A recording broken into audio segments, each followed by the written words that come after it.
In 2023, terrorism had a big impact worldwide, with over 8,350 casualties resulting from terrorist activities. Terrorism is the use of violence, fear, and intimidation to achieve usually a political or religious goal. In response to terrorism, the U.S. has created several useful technologies to improve security. AI is being used more to scan large amounts of data to spot possible terrorist activities.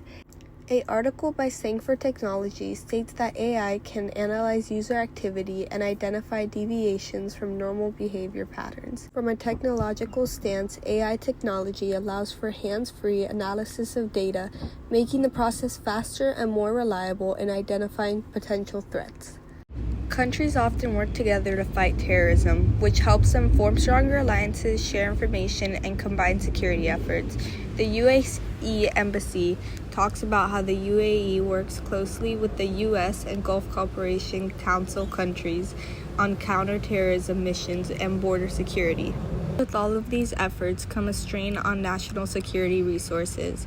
An article from Florida Policy states that the proposed plan to cut the U.S. Departments of Education staff by about 50% in 2025 could make it harder to support education. These cuts can reduce fundings for important programs that help low-income students and students with disabilities.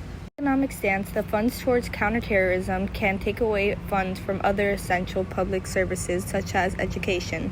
Terrorist attacks can also increase fear and distrust between different religious and ethnic groups. Some people will unfairly blame an entire group based on the actions of a few individuals. This often leads to discrimination and hostility, making it harder for communities to get along and heal.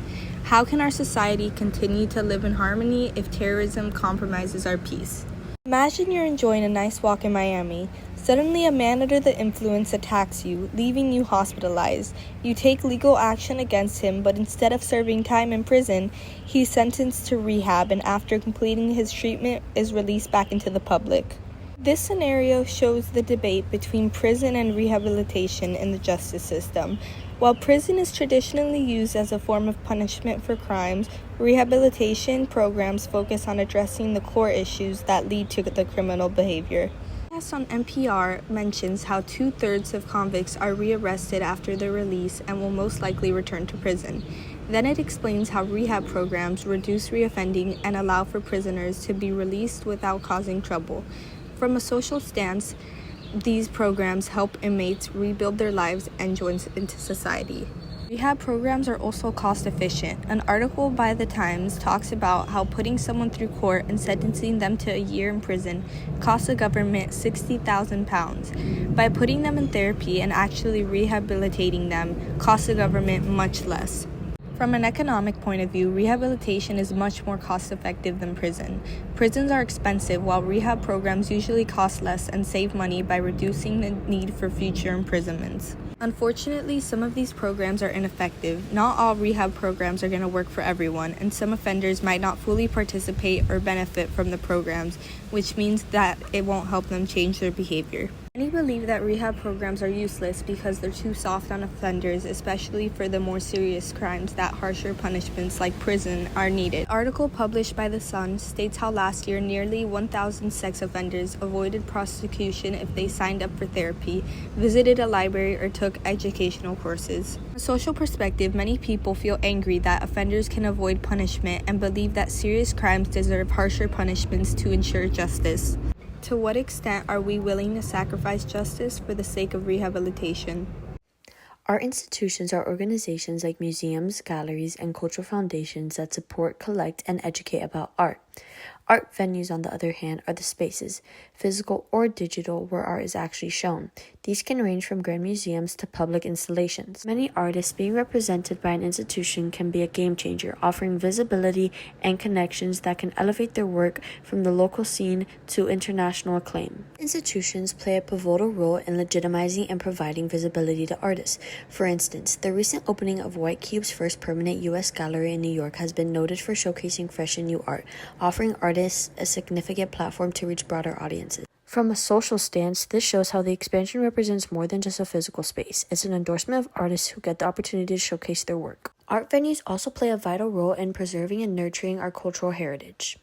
In fact, here in Miami, Florida, the Vizcaya Museum and Gardens exemplifies this commitment. A Miami Herald article explained that this museum not only preserved cultural artifacts but also actively engaged in the community. From a cultural perspective, these efforts ensure that visitors can engage with Miami's cultural evolution. However, art institutions can sometimes misuse their power by controlling artists' work without consent, especially when the art is politically or socially charged. For example, the Whitney Museum faced backlash in 2020 for planning an exhibition using protest artworks without artist consent, raising concerns about exploitation and institutional control. This revealed how institutions can misuse activist art. But that's not the only concern.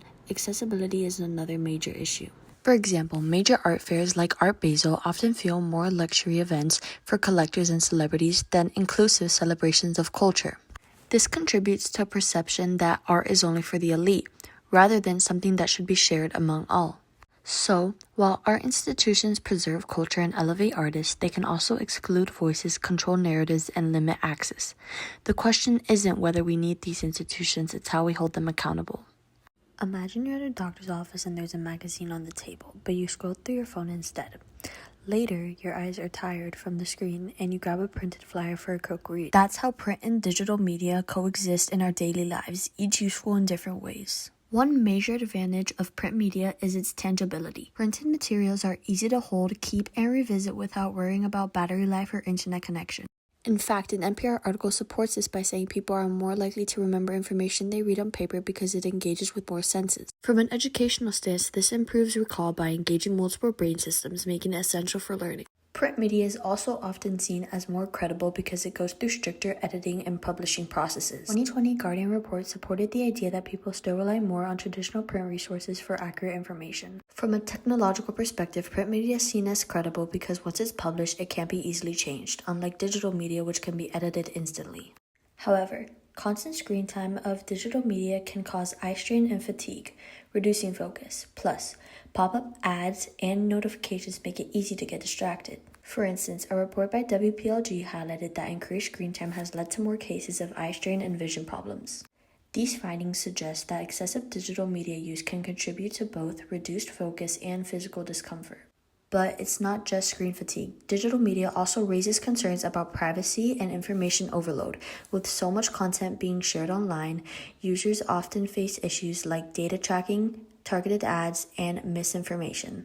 In fact, the Electronic Privacy Information Center emphasizes that many social media platforms excessively collect and exploit users' personal data, leading to significant privacy issues. In a world where we're constantly choosing between scrolling on our phones and flipping through pages, is it really about which one is better, or is it how we use both to our advantage in different ways? Understanding the strengths and weaknesses is what makes us more intentional media users. The state creates laws and keeps order. Institutions are how the state works, like the government, courts, police, and public services. Strength should be stability, which maintains order, and services, which offers basics like health and education. Weaknesses would be corruption, which leads to poor service and mistrust, and no accountability can cause abuse of power.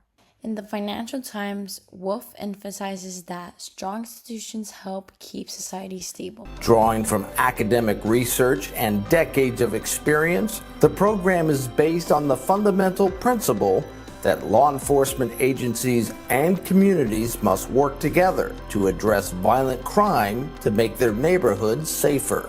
Corruption weakens public services and businesses, published by the Sanford GSB.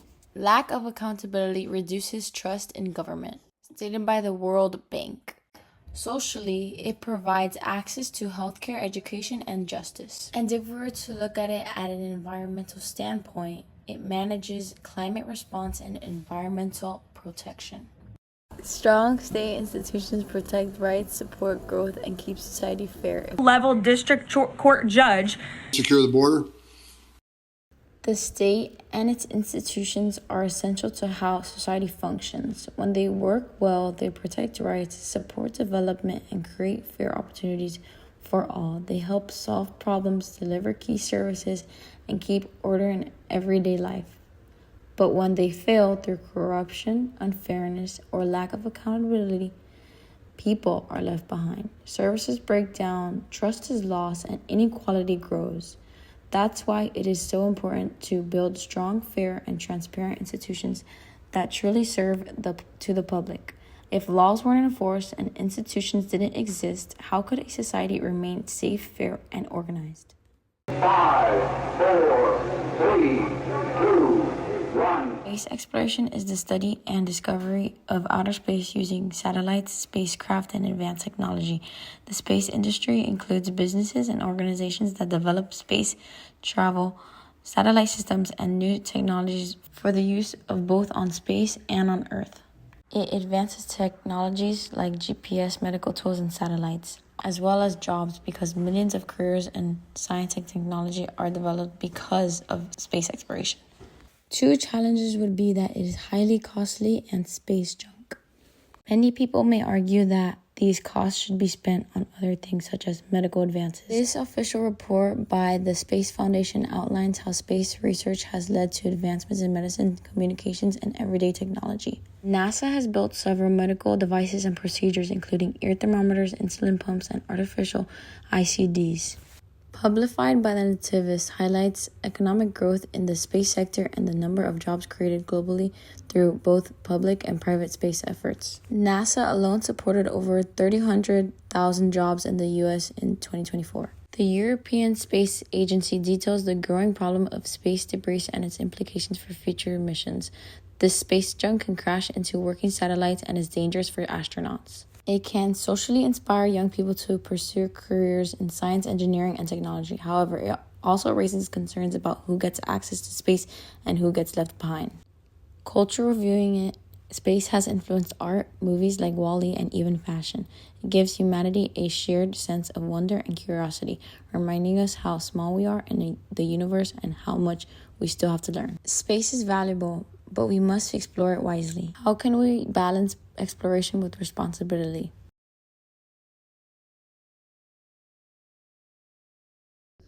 When one thinks about literature, they think books. But that isn't all there is to literature. Literature is any collection of written work, but it is also used more narrowly for writings, specifically considered to be a form of art, especially novels, plays, and poems. It includes both print and digital writing. Now, what's so great about literature, you may ask? Well, not only does it enhance imagination and creativity, but it also helps preserve history and culture. An example of both of these things being used in literature is seen in an article written by NPR. They state how South Korean author Han Kang has been awarded the Nobel Prize in Literature for her poetic prose, confronting historical traumas and exposing the fragility of human life. This one is significant because she is the first woman from Asia to receive the Nobel Lit Prize. Socially, this highlights South Korea's growing presence on the worldwide literary stage, and it will most likely open doors, challenge norms, and build bridges between cultures. However, there are some issues that come with works of literature, like could it include a sort of bias, or if it's actually practical. For example, going out and buying or borrowing physical copies of books. How many people still do that? Because many find it more practical to simply read off of an electric device. Now, because of this, bookstores are starting to close and many are gathered to express their concerns. The Miami Herald released a story on how a famous Barnes & Noble's bookstore in Kendall, Florida is set to close and be replaced by a rooms-to-go furniture store, just for the bookstore to be relocated to a smaller space. Why are they choosing to remove a beloved Barnes & Noble's for yet another furniture store? BBC News also highlighted a similar story happening in Guernsey, where St. John Guernsey Charity will close its 76-year-old community library in May and transfer its large print book collection to the Gilalis Library. Initially, this change doesn't seem too bad, but from an educational standpoint, it could be detrimental to those without internet or home libraries. This community library gave easy access to books, but now its closure may reduce individual learning, especially for older adults and students. Overall, as literature continues to evolve, we must ensure it stays accessible and meaningful to everyone. While taking a pill for something as simple as a headache, have you ever wondered what is in that pill to actually make you feel better? Well, drug testing is the process by which pharmacies must go through to ensure safety and efficiency for the public use. Trials are preclinical and clinical. Preclinicals are usually in labs and used with models so we can see if we can harm humans. Clinical are done in clinics or hospitals to patients who are healthy and then to see if that can help others who are not. An NPR article is stating how these clinical trials are causing more risks than benefits to these patients. They are adding unnatural resources to their bodies to see for a cure when they don't know if their body is even capable of taking it.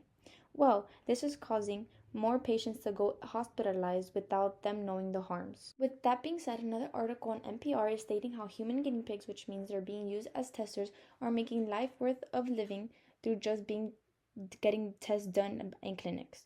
This can be harmful because they can be used to making this much money, but in reality they don't know what's even getting put into their body. Medically, this can cause many harms and many hospitals to have many patients, which is unnecessary. One is drug manufacture. This is the process of complex rules which companies must go through in order to make these pills safe for the public use. It is very important for these companies to go through this process in order to make these safe for everyone to use. Without these rules, we wouldn't know what we'd be putting into our bodies. There was an article released in BBC News that veterinary scientists released an amount of medication for dogs and cats that weren't safe for them to use. This can be very harmful for these pets and can even cause them more medical problems. Drug manufacture, this is a benefit and it's causing safetiness for animals and their owners. There are many companies that help with this to ensure our safety with any form of drug intake. A BBC News article explained how fentanyl is getting into the US. Provision is the perfect way to get all of these unsafe drugs out of our country. Many of us like to travel for personal reasons. What if I told you that these countries may not always benefit from these tourists? Well, travel is the act of moving from one place to another no matter the purpose. While tourism is the act of moving from one place to another for exploration and getting to know the new country or city. Many people go to new places to experience their culture. Well, what if I told you that many of these places do not always appreciate these tourists? For example, an article released on CNN Travel said that Hawaiians are realizing that tourists are using their flowers in the incorrectly cultural ways. Hawaiian flowers are a huge part of their culture, and tourists showing these in disrespectful ways can be very harmful to the social world. Not only did this happen in Hawaii, but it can also happen in many South American countries. Since many people like to travel, there's always seasonal times where there's more people in certain places. For example, Miami gets really busy during spring season. Popular beaches are always full of people and there's always a need of security around. Because of the amount of people that come from other states, there are a bigger number of crimes during this time. An article released by CBS News stated that there's new rules in place for spring break in Miami Beach. This can go from parking rules to curfew rules, which can be also harmful for locals. However, it does increase economy. These tours bring a lot of attention and money to the cities. An example is Santorini. Santorini is a very big tourist-based country. It was said in an article released by CNN News that 90% of Santorini's income comes directly from tourists. This is a beneficial thing because it increases the GDP of the country. It also increases jobs for the people that live on the island. However, it is not always a good thing. During COVID, this island struggled financially due to the fact that there was a lack of tourists in the cities. This can be very bad as many of these residents rely on tourists for their paychecks to feed themselves and their kids. When there's no tourists, there's no money. Imagine this, two families, same city, one breathes clean air, the other battles smoke and floods. Their futures, completely different. Leads us into a topic called environmental concerns. These are issues that come from the damage we're doing to the environment, like global warming, rising sea levels, or poor air quality. That's why one major benefit of these efforts is protecting our health. According to NPR, the EPA introduced a rule that lets companies meet clean air standards in simpler, cheaper ways as long as pollution is still reduced. This means cleaner air and fewer asthma attacks, especially in cities where air quality hits hardest. Another big win: slowing climate change. BBC News shared how Doris Council in the UK spent $6 million to cut emissions faster. They're installing solar panels, switching to LED lights, and helping homes become more energy efficient. They're not just saving the planet, they're saving money too. Politically speaking, an article from Financial Times states that in the UK, political unity led to strong laws and bold action. When governments align, real progress is possible. But not everyone benefits equally. The Washington Post reports that low-income neighborhoods and communities of color face more air pollution and heat than wealthier areas, leading to higher health risks. This shows how climate problems can deepen social inequalities. There's also a cultural cost. In Miami's Little Haiti, new development in higher, safer areas is pushing out families who lived there for decades. The Miami Herald shows how environmental change can erase entire cultures if we don't protect the people with the land. At a cultural perspective, where new buildings are being built because the area is on higher ground and less likely to flood, but people who have lived there for so long are worried they'll be pushed out because prices are going up. If we're fighting to save the earth, but if we leave people behind in the process, what exactly are we saving?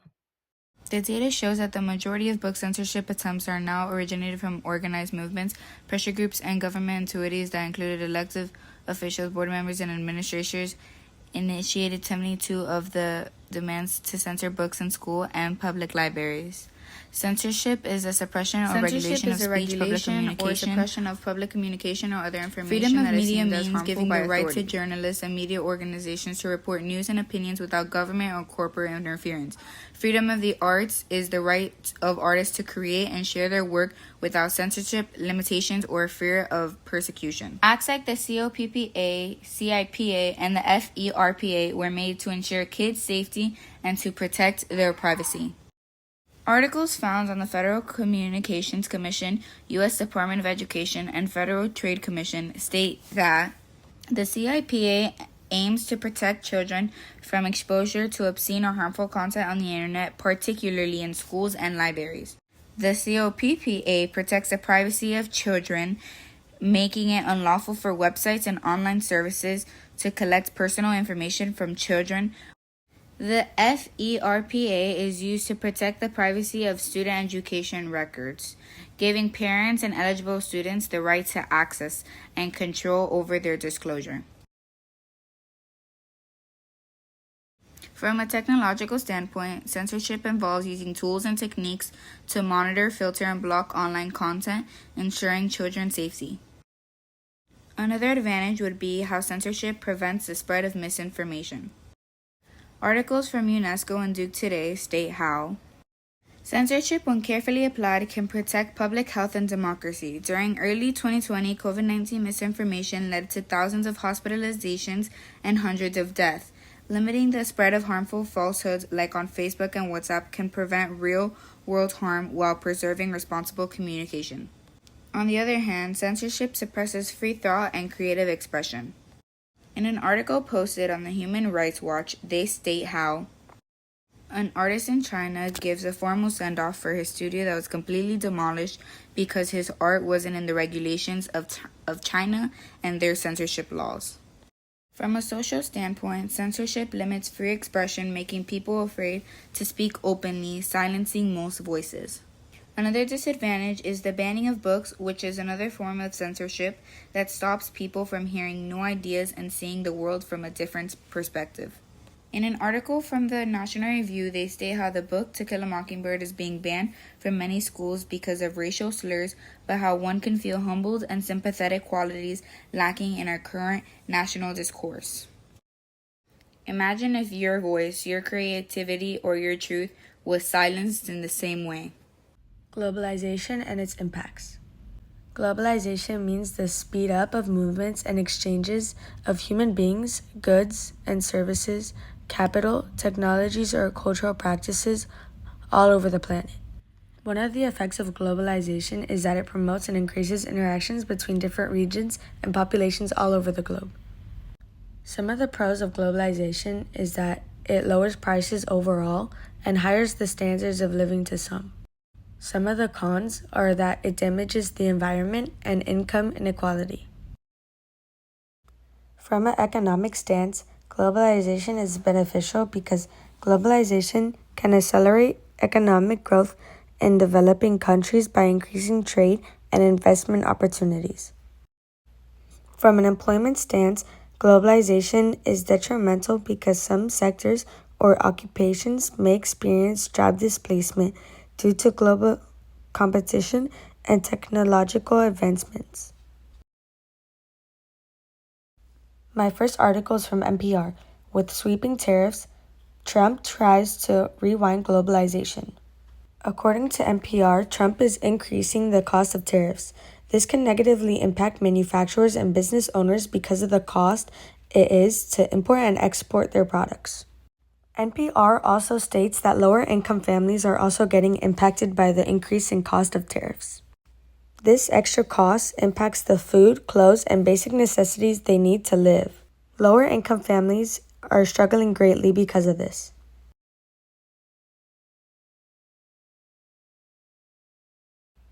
According to Harvard Business School, globalization has very negative impacts on the environment. From destroying habitats to climate change, globalization has many negatives. My next article is from BM Magazine. According to BM Magazine, the lowering of the taxes can even lead to economic booms.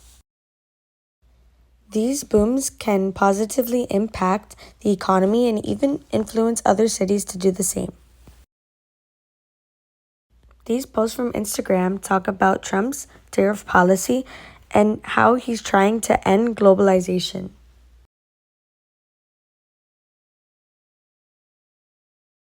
Medical and scientific advances and their ethics.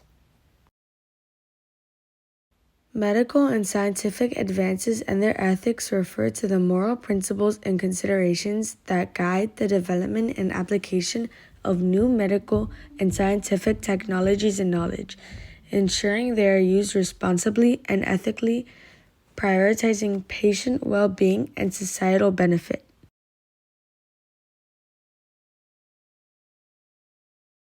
Some of the pros are increased lifespan and disease treatment, and some of the cons are potential for misuse and unforeseen consequences. My first article is from NPR. According to NPR, these new advances help people in numerous ways, like doing scans to find out if people have cancer.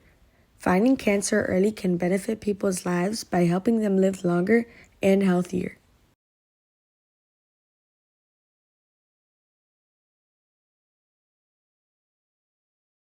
My next article is from BBC.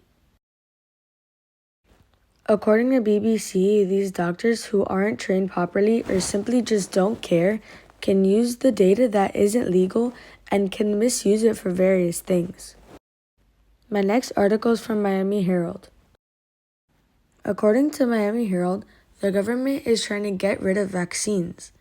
This can lead to unforeseen consequences, especially with the LGBT community, unable to transform and to not show who they really are. From a privacy standpoint, safeguarding personal data and ensuring that it is used responsibly and ethically, especially in the context of data-driven medical technologies. From a safety stance, prioritizing patient safety and implementing measurements to prevent medical errors and adverse events. Picture living in an open field with somewhat as a country with zero population and no one to talk to without any kind of motion occurring but yourself. Now snap back into reality, living in a world with countries worldwide, full of diversity with people you may not even know. This is called population, the whole number of people in a country or region. Over time, populations grow but can also shrink due to the action of migration, the movement of a person or people from one country of residence into another. One advantage to the population is a cultural improvement. Due to the ideas and opinions, a variety of people can bring more creative ideas or even as great as better educational methods. Stating from the United Nations, the global population is growing, especially in low-income countries, creating a young and expanding workforce. From an economic standpoint, with the strong investments in health, education, and gender equality, this growth can drive major economic success. Unlocking this potential depends on smart planning and inclusive development. Additionally, the action of migration has increasingly opened others' minds about diverse culture, demonstrated by NIH. Immigrants and their children have greatly impacted American culture through innovation in the arts and sciences, their creativity, and allowing blend traditions in inclusive ways. Examples like Al Johnson demonstrated how immigrant contributions shaped American entertainment and music. However, population has caused many economic issues. Having too many people in the country can lead to population suffocation. Have you ever had a disease that you picked up from a friend or a family member? Imagine such a large population that you can get sickness as a common occurrence.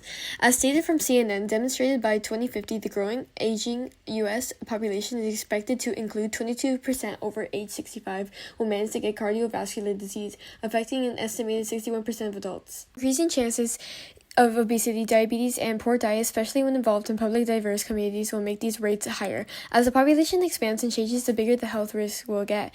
In contribution, migration and its negative aspects, including security and safety concerns. Citing from Miami Herald, the recent surge in migration to Spain is largely due to its proximity to North Africa, making it a key entry point for migrants seeking to enter the EU. From a cultural standpoint, calmer seas and reduced Moroccan border enforcement have made crossings easier, straining Spain's border security and resources. This has raised generous political and strategic concerns across southern Europe. In summation, the role of population and migration has developed the way individuals associate and come together, having the advantage of improvement in economics and enrichment from diverse cultures, although having suffocation issues economically and concerns about security safety. How can nations adapt to both population growth and migration while maintaining social and economic stability? Advertising plays a vital role in shaping the products and services that people use every day. For example, many of us are familiar with commercials that interrupt our favorite movies, but these advertisements are crucial success by reaching a wide audience. One advantage of advertising can be the expansion of knowledge that it creates for people. According to BBC News, this is demonstrated by Urban Arts Media's proposal to Blackpool Council for hand-painted advertisements by street artists like Nomad Clan. Inspired by the Sand, Sea and Spray Urban Art Festival, the murals would promote services unrelated to the buildings they're designed on, drawing attention in a cultural way. In addition to the traditional artistic advertising methods, there were ways used advertising that create popularity for businesses.